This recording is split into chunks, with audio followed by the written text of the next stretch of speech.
Aleluia. Aplauda o Senhor.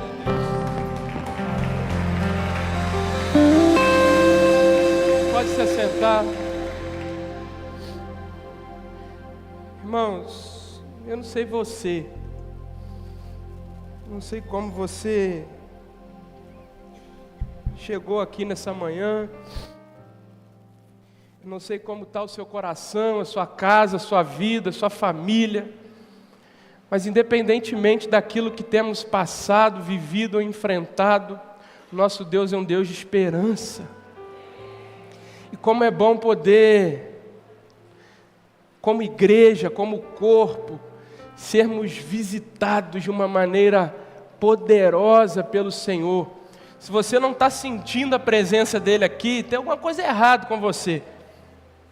Se você não sentiu o toque do Senhor, se você não foi visitado pelo Senhor, se você ainda não sentiu, não experimentou a presença dEle aqui nessa manhã, tem alguma coisa de errado.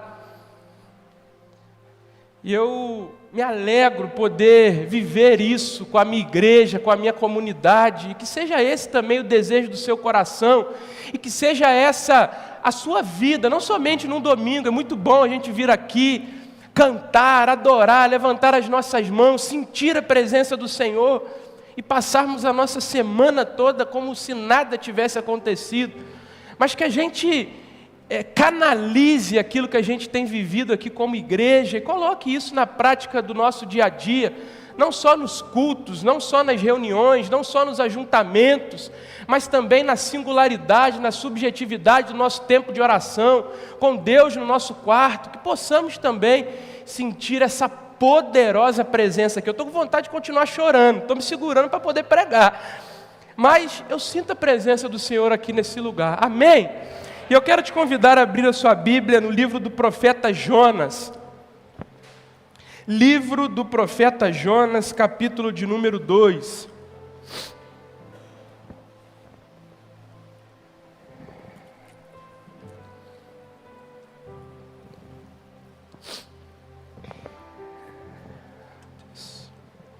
Jonas 2. Amém? Diz assim a palavra do Senhor: E Jonas orou ao peixe, e Jonas orou ao Senhor, seu Deus, do ventre do peixe, e disse: Clamei ao Senhor na minha aflição, e Ele me ouviu. Do ventre do inferno eu clamei, e Tu ouvistes a minha voz, pois Tu me lançastes no profundo, no meio dos mares, e as correntes das águas me cercaram. Todas as Tuas vagas e as Tuas ondas passaram sobre mim, e eu disse: Estou lançado de diante dos Teus olhos, todavia tornarei a ver o Teu santo templo. As águas me cercaram até a alma, o abismo me rodeou, e as algas estavam enroladas sobre minha cabeça. Eu desci até os fundamentos das montanhas, a terra com os seus ferrolhos estava sobre mim para sempre, mas Tu fizeste subir a minha vida da corrupção, ó Senhor meu Deus. Quando minha alma desfalecia em mim, lembrei-me do Senhor, e minha oração entrou a Ti no Teu santo templo. Os que observam as falsas vaidades desprezam a Sua misericórdia, mas eu oferecerei sacrifício a Ti com a voz do agradecimento, e pagarei o voto que votei ao Senhor. A salvação vem do Senhor.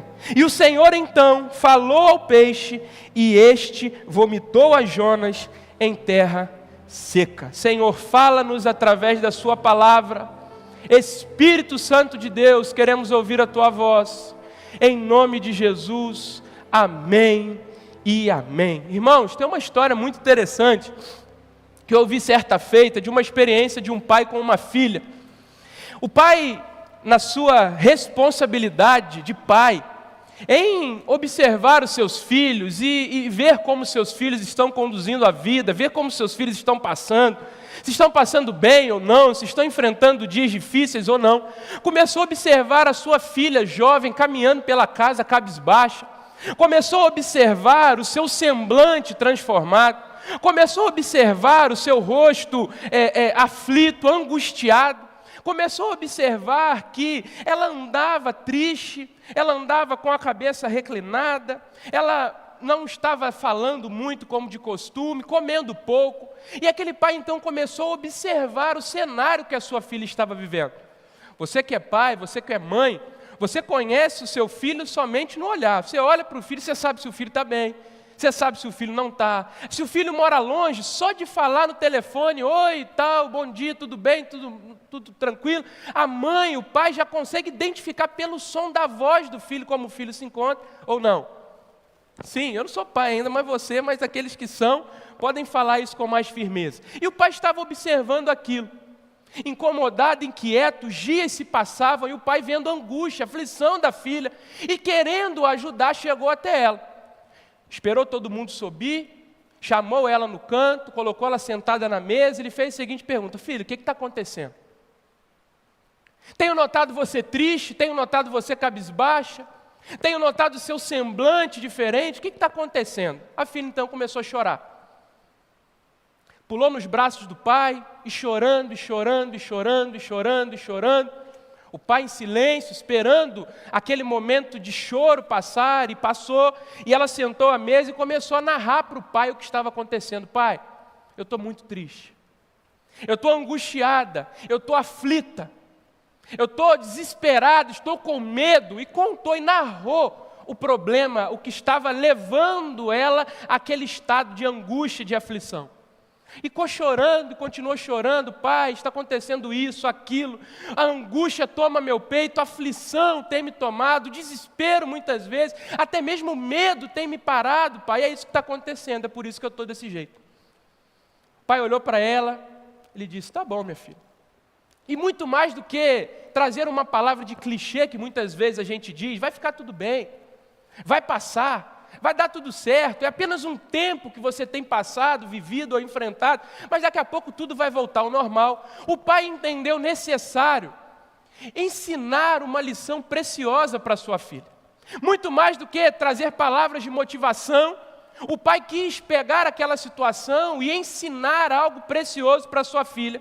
Olhou a ela e disse: filha, vai até a geladeira e pegue para mim um ovo e uma cenoura. E vai ao armário e pega um pouco, uma colher de pó de café.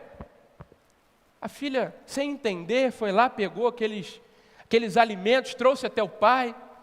E o pai disse: agora você vai e pegue 3 panelas do mesmo tamanho. A filha foi: mas para que isso, pai? Minha filha, não pergunte, só faça. A filha foi, pegou as 3 panelas, levou até o pai. Agora coloque o pó em uma panela, a cenoura em outra panela, o ovo em outra panela, e assim ela fez. Agora você vai e acende o fogo, 3 bocas do fogão, e ela foi e fez. Agora você vai e enche de água essas panelas, com a mesma quantidade de água, e ela foi e encheu. Agora você marque 20 minutos no cronômetro. E sentou. Que silêncio ensurdecedor. 19, 18, 17, e a filha sem entender nada, o pai em silêncio, sem dar uma palavra, até que deu tempo. Passou-se os 20 minutos. A filha olhou para o pai olhou para a filha, disse: agora vai e pegue. A filha foi, pegou, colocou em cima da mesa, agora se sente. Ela sentou, o pai pegou uma vasilha, colocou uma vasilha do lado de cada panela, e fez a seguinte pergunta para a filha: minha filha, como estava o pó quando eu te pedi para pegar? Ah, pai, o pó era pó. Fui lá, peguei um pouco de pó, como o senhor pediu, e trouxe e coloquei dentro da panela. Era um pó. Como que era? Era pó. Tá bom. E como que estava o ovo? Ah, pai, o ovo estava gelado, porque estava na geladeira, o ovo estava muito firme, muito duro, a casca dura. É, minha filha? É. E como que estava a cenoura quando eu te pedi para pegar? Pai, a cenoura estava mais dura ainda, firme, rígida. Era. Ah, entendi. Mas o que isso tem a ver, pai, com o que eu tenho passado? O que isso tem a ver com o que eu tenho enfrentado? Como que está o pó, que era pó, antes de entrar na panela, agora, depois de ter passado pela panela? Ah, pai, não é mais pó. Ah, não, minha filha, não. É o quê? Agora é café. Ué, mas não era pó? Sim, era pó. Mas então você jogou na panela, na água, no fogo, na temperatura, ele tornou café, correto? Correto. E o ovo? Ah, pai, o ovo, ele está com uma casca um pouco firme, mas se eu tirar ele está mole, está macio por dentro, pronto para comer. Ah, é, minha filha? É. Poxa, que bacana. E a cenoura? Ah, pai, a cenoura está suculenta. A cenoura está macia. Mas ela não era firme? Ela era firme. Mas como que ela está agora? Papai, está macia, suculenta, pronta para comer. É. Mas o que isso tem a ver, pai? Aí o pai olha para a filha e fala: filha, o ovo, a cenoura e o pó são 3 coisas diferentes. Mas eles passaram por um mesmo processo. Os 3 foram colocados sobre uma mesma panela, dentro de uma mesma panela. Os 3 foram levados para o mesmo fogão, na mesma temperatura, com a mesma quantidade de água, no mesmo tempo, porém, cada um reagiu de uma maneira diferente. O pó reagiu de uma maneira e se tornou café. O ovo, que era duro e por dentro todo mole, passou por aquele mesmo processo e agora era um ovo pronto para comer. A cenoura, que era dura, passou pelo mesmo processo e se tornou uma cenoura macia. Não é isso, filha? Sim. Então, minha filha, a questão não é o processo que eles passaram, porque foi o mesmo. A questão é como cada um reagiu ao processo que foram submetidos. O ovo reagiu de uma maneira, a cenoura reagiu de outra maneira, o pó reagiu de outra maneira, e você? Disse o pai a ela: como você tem reagido? E a filha deu um sorriso, abraçou o pai e entendeu o ensinamento que o pai deu a ela. O processo foi o mesmo, porém, a reação foi diferente. No mundo tereis aflições, mas tende bom ânimo. Eu venci o mundo. Queridos, olha para cá. Não importa o que passamos, vivemos ou enfrentamos.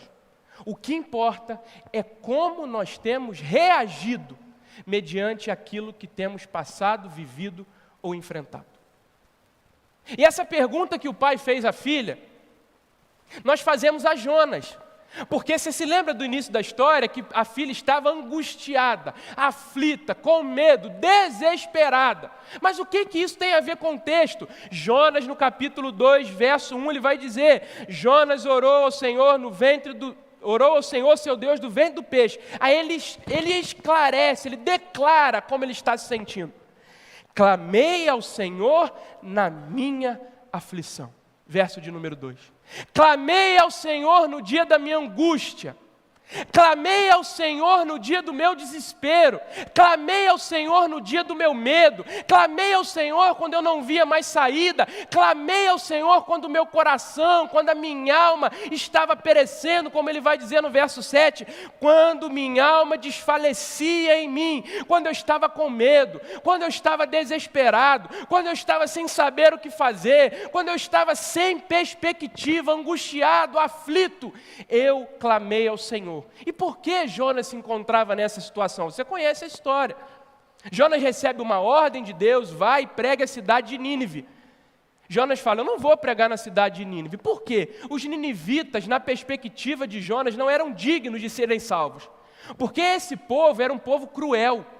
O povo de Nínive era um povo perverso. O povo de Nínive era um povo mau, era um povo ruim, que faziam coisas que só de pensar já nos dá arrepio no corpo. Eles cortavam as pessoas pelo meio, penduravam sobre pedras. Eles faziam coisas com crianças, com mulheres, eram pessoas perversas. Aí Deus chega para Jonas e diz: Jonas, prega para esse povo. Aí Jonas: eu não vou pregar para esse povo, porque esse povo faz coisas cruéis, esse povo é ruim, esse povo é mau, eles não são dignos de receber a graça e a misericórdia do Senhor. Então Jonas vai para um outro lugar, ou melhor, tenta ir para um outro lugar chamado Tarso, entra numa embarcação e no meio dessa jornada de fugir e de desobedecer o Senhor, a Bíblia diz que Jonas é lançado no mar. E quando Jonas é lançado no mar, um grande peixe, que nós não sabemos se é baleia ou não, o pega. E quando ele chega nesse lugar, ele declara o estado que ele se encontra. Estou angustiado, estou aflito, estou desesperado, estou com medo. E o que eu quero te dizer nessa manhã? Eu quero te refazer essa pergunta.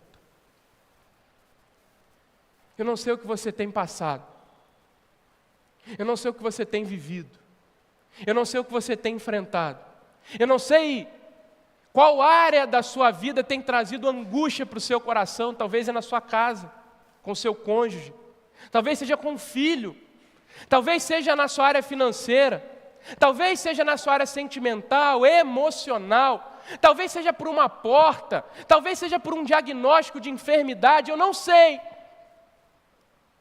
O que tem te afligido, o que tem te angustiado, o que tem te desesperado, o que tem trazido medo, o que tem tentado tirar a paz do seu coração, o que tem arrancado lágrimas dos seus olhos, o que tem tirado as suas noites de sono. Mas a pergunta que eu quero te fazer nessa manhã: como você tem reagido? A questão não é o processo que se vive. A questão não são as tempestades que se levantam. A questão não são os gigantes que se levantam. A questão não são os desafios que se levantam. A questão é como nós temos reagido mediante a tudo isso que tem se levantado contra nós, contra a nossa casa, contra a nossa família, notícia atrás de notícia. Como você tem se comportado? Como você tem reagido mediante a isso? E eu quero olhar com você nesse texto e aprender o que Jonas fez no dia da sua angústia, para que nós possamos não somente ouvir, mas colocar em prática também na nossa realidade, para que colocando em prática, mesmo vivendo as angústias e as aflições, nós possamos viver mediante a vida em abundância que o Senhor nos prometeu. O que fazer quando a angústia toma o nosso coração? O que fazer quando a aflição toma a nossa alma? O que fazer quando o medo tenta nos parar? O que fazer quando o desespero está diante de nós? O que fazer quando o gigante se levanta? O que fazer quando a tempestade bate contra o nosso barco, trazendo angústia à nossa alma? Em primeiro lugar, eu aprendo com esse texto, fique com a sua Bíblia aberta, que clamar ao Senhor deve ser sempre a nossa primeira opção. Olha o que diz o texto no verso de número 1. E Jonas orou ao Senhor, seu Deus, das entranhas do peixe. Verso de número 2. E disse: na minha angústia clamei ao Senhor. E ele me respondeu: do ventre da sepultura gritei, e tu ouvistes a minha voz. Clamar ao Senhor, queridos, deve ser sempre a nossa primeira opção. Talvez você, ouvindo isso, deve estar pensando: mas isso eu sei. Eu sei que eu devo orar, eu sei que eu devo buscar ao Senhor, eu sei que eu devo ter relacionamento com Ele, eu sei que eu preciso clamar, eu sei que eu preciso buscar, eu sei que eu preciso desenvolver uma vida de oração, na comunhão com o meu Senhor, com o meu Salvador, através da oração. Eu sei disso, Emerson. Mas saber, todos nós sabemos. Mas sabe qual que é a verdade? Que por mais que nós saibamos dessa verdade, nós, na maioria das vezes, não aplicamos essa verdade. E Jonas não aplicou. Olha o que diz o verso de número 7. Quando minha alma desfalecia em mim, vírgula, lembrei-me do Senhor. E entrou a ti a minha oração no teu santo templo. Aí o verso de número 10 vai nos dizer: e o Senhor falou ao peixe, depois que Jonas concluiu a oração, e este vomitou a Jonas em terra seca. Agora deixa eu te fazer uma pergunta. Quantos dias Jonas ficou na barriga do peixe? Quantos dias? 3. 3 dias, correto? Ele ora em qual dia? Responda. No terceiro, porque a Bíblia diz: quando ele acaba de orar, o Senhor fala ao peixe e o peixe vomita Jonas. Se Jonas orou no terceiro dia, e quando Jonas acabou de orar, o Senhor vomitou o peixe, Jonas fica 3 dias, e só no terceiro dia, Jonas vai clamar ao Senhor. Verso 7 ele diz: quando minha alma desfalecia em mim, me lembrei do Senhor. Ou seja, o que Jonas está dizendo? Quando eu estava morrendo, quando eu estava perecendo, quando eu estava, meu corpo estava se desfazendo, quando eu estava vivendo essa situação terrível, quando eu não tinha mais jeito, aí sim eu me lembrei, o Senhor está lá. Eu fico imaginando Jonas caindo no primeiro dia na barriga daquele peixe. Porque se nós estivéssemos lá, talvez nós faríamos a mesma coisa. Jonas caiu, na barriga do peixe. Eu fico imaginando Jonas gritando: me socorre, me tirem daqui. Eu fico imaginando Jonas tentando nadar pelo meio do peixe. Eu fico imaginando Jonas tentando escalar o peixe para sair. Eu fico imaginando Jonas tentando cavar um buraco na barriga daquele peixe para poder sair. Eu fico pensando Jonas tentando de todos os jeitos, de todas as formas, de todas as maneiras, sair daquele lugar de angústia que ele vivia. Aí tentou de um jeito, tentou de outro, tentou nadar, tentou gritar, tentou correr, tentou cortar a barriga, tentou escalar, tentou fazer de tudo. Quando não tinha mais jeito, quando não tinha mais saída, quando estava sem força, quando estava se desfalecendo, ele se lembra: o Senhor, vou pedir ajuda para Ele. E quantos de nós não somos como Jonas? Estamos diante de uma situação, tentamos com recurso, não deu certo. Tentamos com a estratégia, não deu certo. Confiamos em pessoas, também não deu certo. Colocamos os nossos pensamentos, as nossas genialidades em prática e também não dá certo. Pedimos ajuda daqui, pedimos ajuda de lá, esgotamos todos os recursos, esgotamos todas as possibilidades, esgotamos todas as maneiras. Aí quando não tem mais jeito, eu vou orar. Vou clamar. Quantos de nós não somos como Jonas, que ao enfrentar dias de lutas, dias difíceis, que angustiam o nosso coração e nossa alma, tentamos de todos os jeitos e de todas as maneiras mudar o cenário, e quando todas as possibilidades se esgotam, a gente se lembra do Senhor. Aí vem na reunião de oração, aí vem no culto de quarta-feira, aí nem dava dízimo, agora volta a dar. Não frequentava a célula, agora frequenta. Não vinha nos cultos, agora está frequentando. Não ouvia mais louvor, agora está ouvindo. Não tinha mais uma comunhão com Deus, agora está orando 3 vezes por dia. Não tinha mais um relacionamento com a comunidade, agora quer servir em todos os ministérios. Quantos de nós só nos lembramos do Senhor quando o cinto aperta? Quantos de nós nos esquecemos de Deus quando tudo está dando certo? Quantos de nós deixamos Deus lá no seu alto e sublime trono quando as coisas estão caminhando bem? Quando o mar está calmo?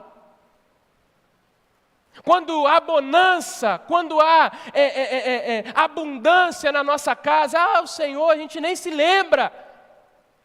Mas agora quando o vento começa a bater, quando as ondas começam a balançar, quando o gigante começa a se levantar, quando o medo começa a tomar parte, quando o medo tenta nos parar, quando o desespero começa a se aproximar, a gente rapidinho muda o cenário e começa a buscar mais o Senhor. Você já parou para pensar nisso?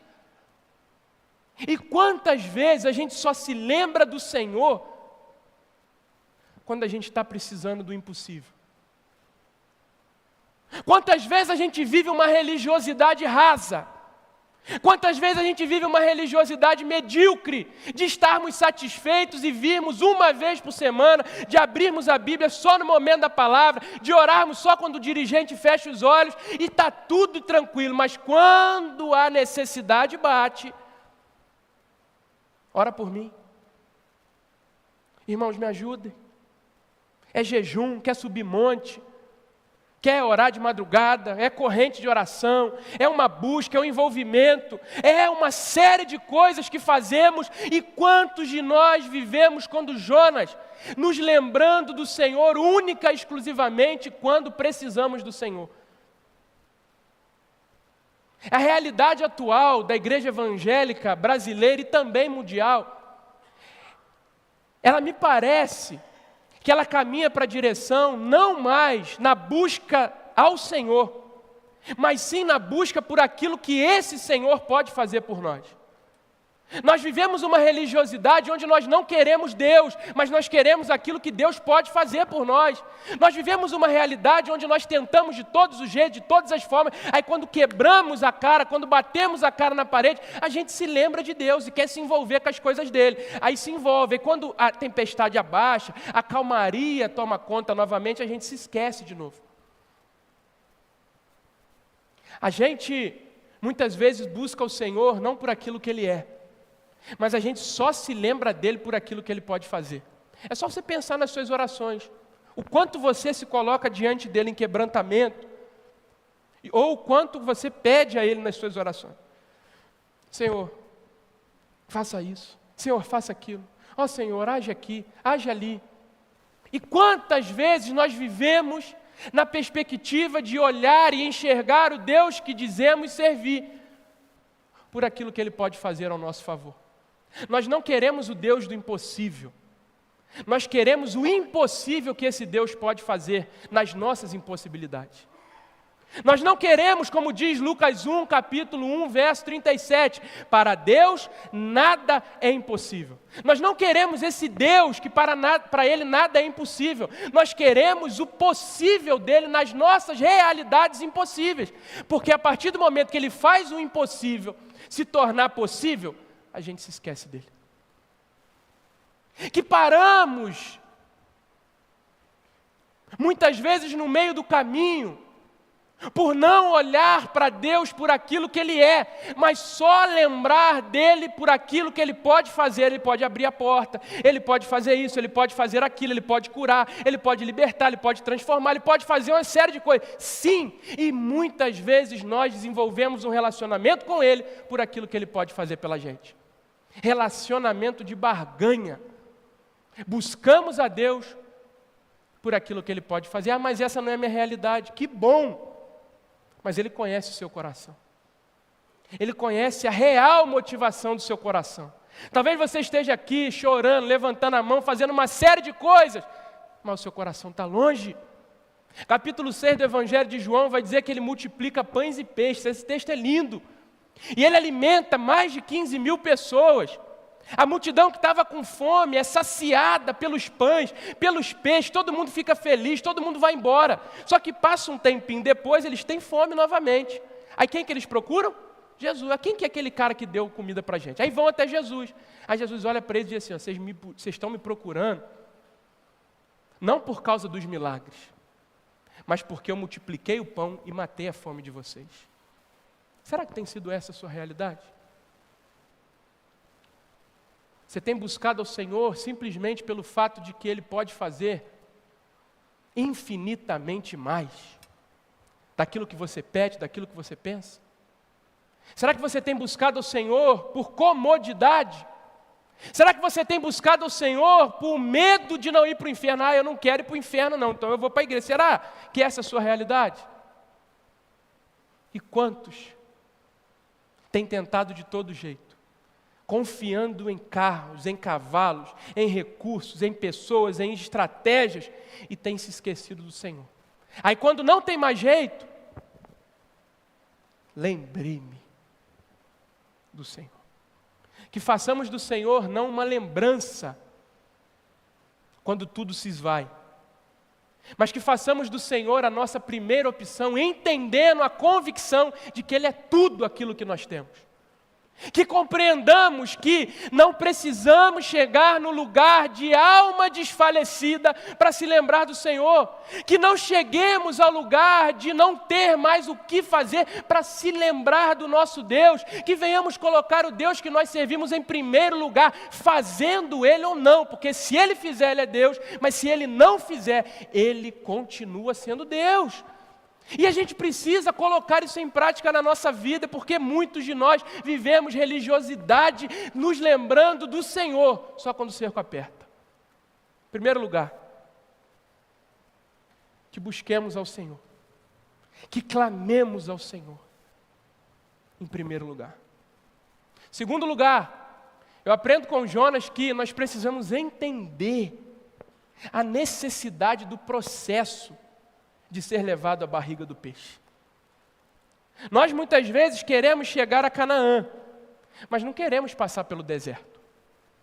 Nós queremos chegar e receber a bênção que nos foi prometida, mas não queremos nos submeter ao processo que nos leva até aquela bênção. Nós queremos chegar e receber aquilo que o Senhor tem para nós, seja a cura, seja a restauração, seja a libertação, seja a transformação, seja o que for, mas nós não queremos nos submeter ao processo que nos leva até esse lugar. Se eu perguntar aqui, quem aqui quer receber aquilo que tem colocado diante de Deus, todo mundo vai levantar a mão. Mas se eu perguntar, quem aqui quer submeter ao processo de ser levado à barriga do peixe, antes de receber e viver aquilo que o Senhor tem para você, quem vai levantar a mão? Ninguém. Mas a verdade é que muitas vezes no processo que vivemos, o Senhor nos leva à barriga do peixe. Jonas poderia ter morrido. Quando Jonas falou, eu não vou, sabe o que Deus poderia fazer com ele? Tá bom, você não quer ir? Eu mando outro. Se fosse somente pela cidade de Nínive, Deus olharia para Jonas e falava assim, Jonas, você não quer ir? Tá bom, Jonas. Segue a sua vida, eu vou mandar outra pessoa. Se fosse somente pela cidade de Nínive, Jonas falasse, eu não vou. O Senhor pegava e falava para Jonas assim, Jonas, você não tem opção, você tem que ir, pronto. Não era só sobre a cidade de Nínive, era o processo que Jonas precisaria viver. Deus poderia ter matado Jonas, Deus poderia ter levado outra pessoa no lugar de Jonas, Deus poderia ter levado Jonas à força, mas Jonas precisava passar pela barriga do peixe. Sabe por quê? Porque tem lições que a gente só aprende dentro da barriga do peixe. Mateus capítulo 14 vai nos dizer que Jesus manda que os discípulos passem para o outro lado. Jesus já sabia que os seus discípulos iriam enfrentar a tempestade.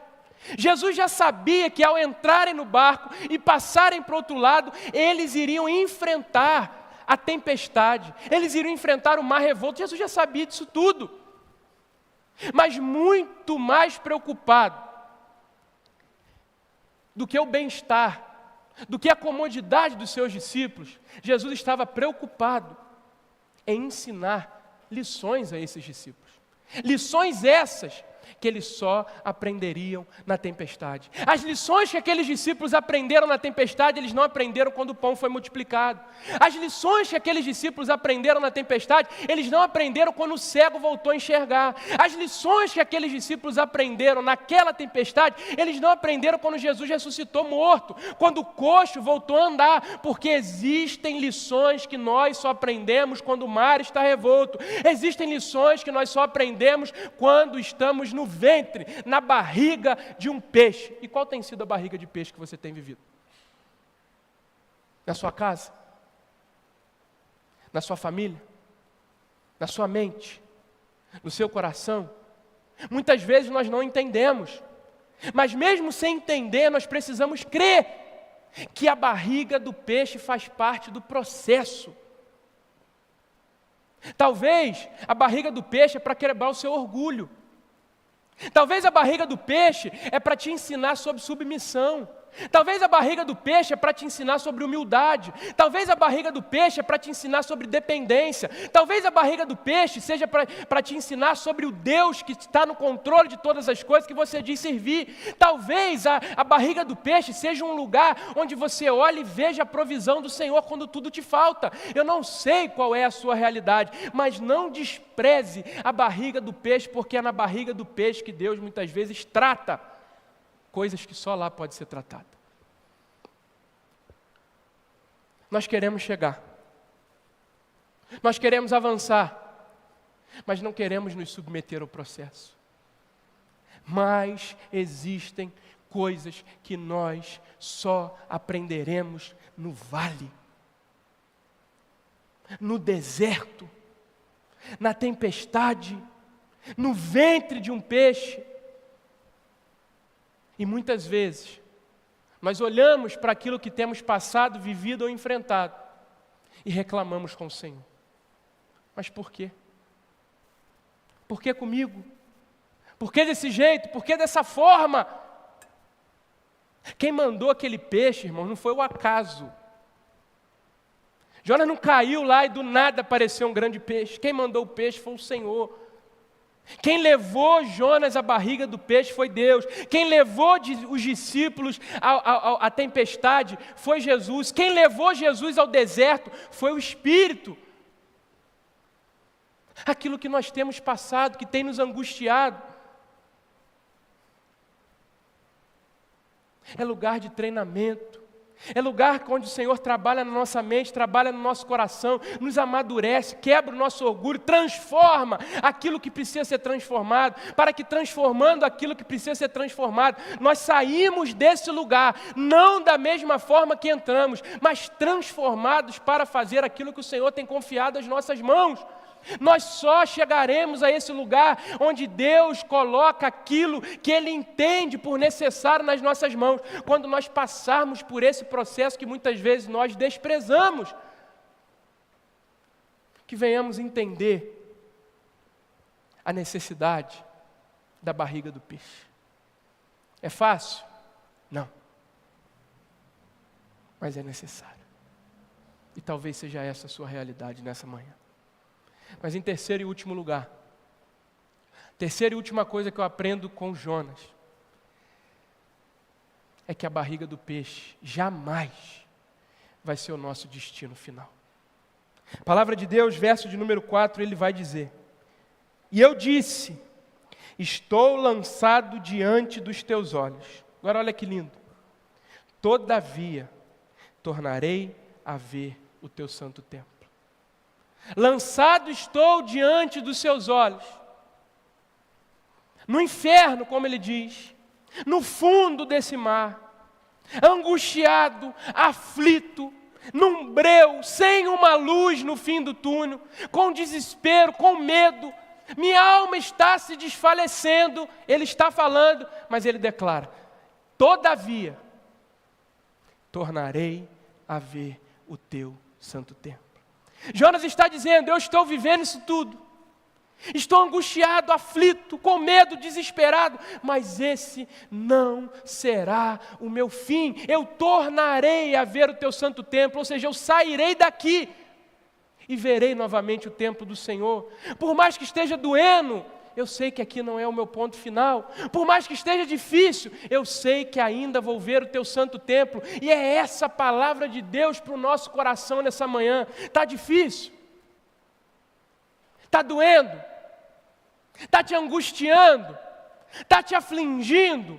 Está te desesperando? Está te dando medo? Sim, mas não é o seu final. A barriga do peixe não é destino, não é morada de ninguém. A barriga do peixe é um tempo, um processo que nós vivemos, mas não é o nosso ponto final, não é a nossa linha de chegada. Eu não sei o que você tem passado, vivido ou enfrentado, o tamanho da sua angústia, da sua aflição, mas Deus manda te dizer: não acabou, não é o seu fim, não terminou. Você vai sair desse lugar, você vai sair da barriga desse peixe, isso vai passar e você voltará a caminhar mediante a minha boa, perfeita e agradável vontade. A barriga do peixe não é o seu destino, a barriga do peixe não é o ponto final da sua história. A barriga do peixe que te traz angústia, desespero, aflição, medo, não é o seu final. Talvez você tenha chegado aqui sem mais esperança. Acabou para mim, acabou o meu casamento, o meu filho não tem mais jeito, esse diagnóstico não tem reversão. Talvez seja essa a sua realidade, mas Deus manda te dizer: não é o seu final. Talvez pessoas lançaram palavras sobre você, talvez você tenha vivido com base naquilo que as pessoas estão dizendo: não tem mais jeito. Talvez a mídia nos coloque uma realidade catastrófica, que é uma verdade, e nós olhamos para tudo isso e falamos: não tem mais jeito. Tem jeito sim. A última palavra é do Deus que nós servimos, que está sentado sobre um alto e sublime trono. A barriga do peixe não é o seu final. Aleluia! Que nós venhamos a ter a esperança que muitas vezes se perde nesse lugar de angústia e de aflição, de que o Deus a quem servimos continua no controle de todas as coisas, ainda que no fundo do mar. Ele continua no controle de todas as coisas, ainda que diante de uma tempestade gigantesca. Ele continua no controle, ainda que o gigante se levanta. Ele continua no controle, ainda que tudo diz que não. O Deus que nós servimos é dono da última palavra, e basta uma palavra. E o Senhor falou ao peixe, e o peixe vomitou a Jonas em terra seca.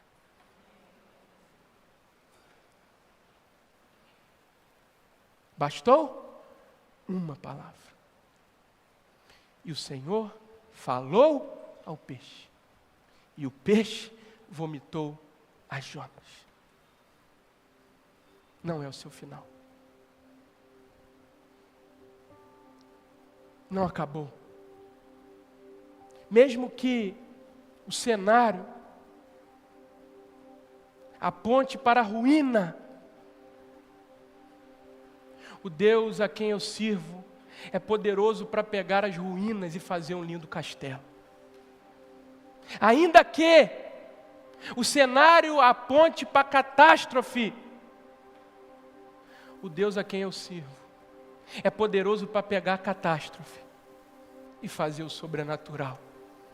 Ainda que olhemos e não vejamos uma luz no fim do túnel, o Deus a quem eu sirvo é mestre, é doutor, é suprassumo em vir com uma lanterna e nos guiar no meio da escuridão. Ainda que tudo pareça que não, que as águas, como ele vai dizer, as águas estão se enrolando pela minha cabeça, minha alma está se desfalecendo, tudo parece perdido, Deus entra com providência. E talvez seja isso que você tem vivido. As águas estão te enrolando, sua alma está se desfalecendo, angustiada, aflita. O Senhor Todo-Poderoso entra com a providência e transforma aquilo que é caos em bonança. A última palavra é dele. Foi assim que ele fez com o povo diante do mar. Não temos mais o que fazer. Ele abre. Foi assim que ele fez com Daniel na cova. Os leões vão me devorar. Quem te disse, Daniel? Eu estou aqui, fecha a boca. Foi assim que ele fez com aquele morto que estava entrando pela cidade, a mãe chorando. Não tem mais jeito, morreu. Quem te disse que morreu? Ele ressuscita. Foi assim que ele fez com Lázaro, cheirando mal, 4 dias morto. Ele entra, retira a pedra e Lázaro vem com vida para fora. Esse é o nosso Deus, que faz do impossível possível, que faz daquilo que os nossos olhos não veem, possíveis a ser realizado. Não importa o tamanho do gigante, roda a pedra, dá na cabeça, a cabeça cai e a vitória é do povo. Não importa o tamanho da tempestade, vento, acalma, tempestade, aquieta-se, e o povo entra e caminha com bonança. Esse é o Deus Todo-Poderoso a quem servimos, o Deus vivo, Pai do nosso Senhor e Salvador Jesus Cristo, que manda te dizer: não é o seu final. Há esperança, há luz no fim do túnel, mas não espere a sua alma se desfalecer para se lembrar do Senhor, porque Ele continuamente está do seu lado, segurando na sua mão, te guiando, te direcionando e te levando para o centro da sua vontade. Aleluia! Fique de pé no seu lugar. Nós vamos cantar, nós vamos adorar, nós vamos louvar. Enquanto a gente canta, eu quero orar por você. Você que tem vivido como aquela menina. Você que tem vivido como Jonas.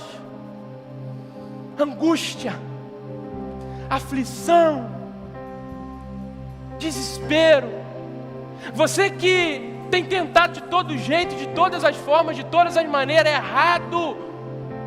Aí quando não dá mais, você se lembra do Senhor. Oh, querido, o Senhor é o primeiro na nossa vida. A gente não tem que esperar chegar nesse lugar para se lembrar dEle.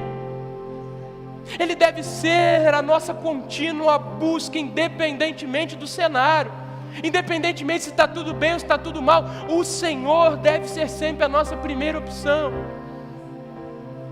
Você que não tem visto uma luz no fim do túnel, eu quero orar por você. Enquanto a gente canta ao Senhor, sai do seu lugar e vem aqui à frente para a gente orar ao Senhor. Eu tenho um Deus que não vai deixar essa luta me matar, o desespero me tomar. Por mais pressão que seja a situação, o controle ainda está na palma de tuas mãos. O choro dura uma noite, mas a alegria ela vem pela manhã. Eu creio, eu creio. O choro dura uma noite, mas a alegria ela vem pela manhã. Eu creio, eu creio. Ainda que a figueira não floresça, que não haja fruto na vide, que o produto da oliveira minta, todavia me alegrarei, todavia me alegrarei, todavia me alegrarei.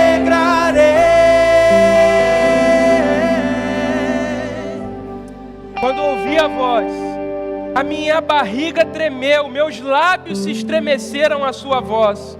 A podridão entrou nos meus ossos, estremeci dentro de mim. Descansarei no dia da aflição, quando ele subir contra o povo e invadi-los com suas tropas. Mesmo que a figueira não floresça, que não haja fruto nas videiras, ainda que o trabalho da oliveira fale e os campos não produzam alimento, ainda que o rebanho seja arrebatado e não haja gado nos estábulos, ainda assim regozijarei no Senhor e exultarei no Deus da minha salvação. O Senhor Deus é a minha aflição, e é a minha força na aflição, e fará os meus pés como as das corças, e me fará andar sobre os lugares mais altos, para o cantor mor, sobre os meus instrumentos de corda. Esse é o nosso Deus.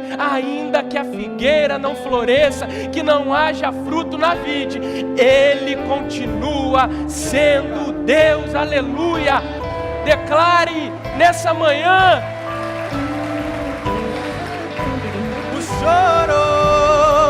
O choro dura uma noite, mas a alegria ela vem pela manhã. Eu creio, eu creio. O choro dura uma noite, mas a alegria ela vem nessa manhã. Eu creio, eu creio.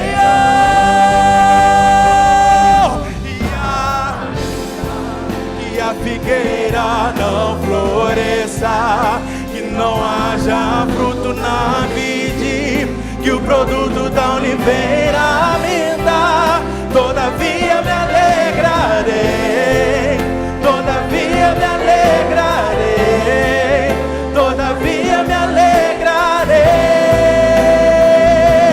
Se eu, e ainda que a figueira não floresça, que não haja fruto na vide, que o produto da oliveira minta,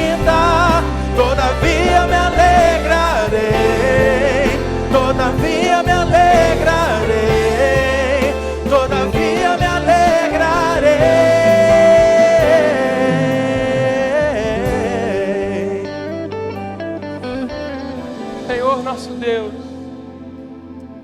Louvado e exaltado seja teu santo nome.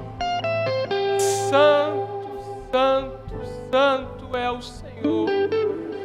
Ó Deus, nós queremos nos colocar diante de Ti, com os nossos corações quebrantados, contritos diante da Tua presença, reconhecendo quem somos, falhos, miseráveis pecadores, e reconhecendo quem Tu és, um Deus todo-poderoso, santo, justo. E nós queremos nos colocar diante do Senhor em arrependimento, por muitas vezes fazer do Senhor a nossa última opção. Ó Deus, nos perdoa, porque muitas vezes diante das tempestades que se levantam, das lutas que enfrentamos, buscamos, Pai, nos recursos, na nossa capacidade, na força do nosso braço. E quando tudo se esvai, a gente se lembra do Senhor. Ó Deus, não permita que nós venhamos a buscar a Ti somente por aquilo que o Senhor pode fazer por nós, mas que venhamos a desenvolver um relacionamento genuíno com o Senhor, que é o nosso Salvador, que enviou seu Filho para morrer no nosso lugar. Ó Deus, obrigado por renovar no nosso coração a esperança de que a barriga do peixe não é o nosso destino. Obrigado por renovar no nosso coração a esperança de que o Senhor é poderoso para dar uma palavra e o peixe jogar para fora. Ó Deus, obrigado, porque nessa manhã saímos daqui na convicção de que fomos visitados pela presença santa do Senhor, e que isso, Pai, nos dê vontade, gana de desenvolver isso todos os dias da nossa vida. Prepare o nosso coração para aquilo que viveremos ainda da parte do Senhor no culto da noite, que possamos experimentar ainda mais do Senhor, que possamos sentir ainda mais do Senhor, que possamos viver ainda mais do Senhor. Ó Deus, nos leve em paz para os nossos lares e prepare, Pai, prepare o nosso coração. Oramos em nome de Jesus, e agora que o amor de Deus, o nosso Pai, a graça salvadora de Jesus Cristo e as doces consolações do Espírito Santo conosco sejam, e com todo o povo de Deus que há espalhado pela face da terra, desde agora, para todo sempre. Amém e amém. Que o Senhor nos abençoe. Vá em paz e até a noite.